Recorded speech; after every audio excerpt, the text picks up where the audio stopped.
Hi friends. Okay, we'll do a street communication training.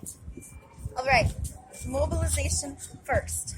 Our sympathetic nervous system, fight or flight. It evaluates. We talk about what is good or bad. It's all about dualism, black or white thinking. After evaluation, we start thinking. And while we're thinking, we're perseverating. We're suffering. We start to come up with enemy images, stories, judgments, labels, diagnosis. After thinking, we come up with our strategies, what we're going to do. It's not about leaving it up to resonance or turning it over to a higher power, as some might say. It's about doing and figuring it out, enforcing and using a power over to control, because after our strategies, we make demands and then threats and then demands, threats, and then punishment, reward. Okay. Whoa, check it out. It makes you all clenchy, and it puts your blood in your arms and legs. Your heart loses the rhythm and cadence. You get the hibbichibis. The breath goes to the throat. You got a gulp. And then the belly doesn't rise and fall. Because when you're in your parasympathetic nervous system, it's not about evaluating, thinking, strategizing, demanding, threatening, and punishing.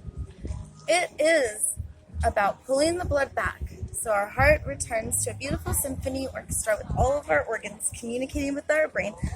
And we can even talk to our organs because our vagus nerve goes from our brain down to our tush, and any organs it misses, it hits on the way up.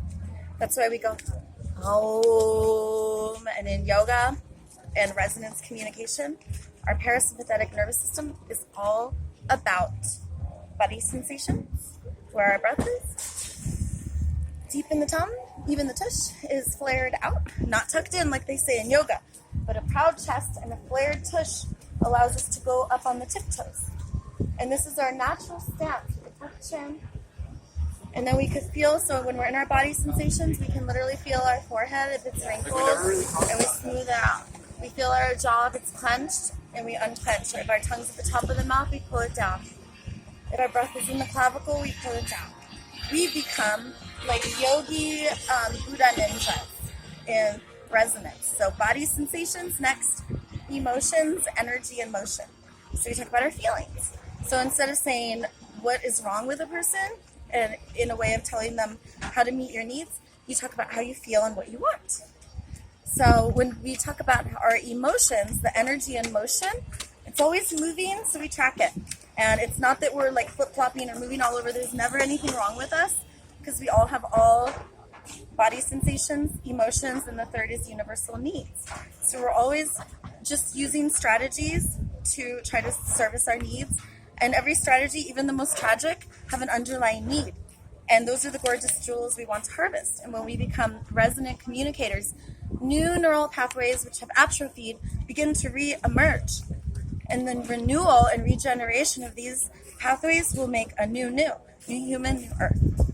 Because now we know what it's like to be all traumatized and quickly and be in a market economy where we commodify everything and objectify everyone and look in terms of people as objects to meet needs instead of subjectivities to relate it to.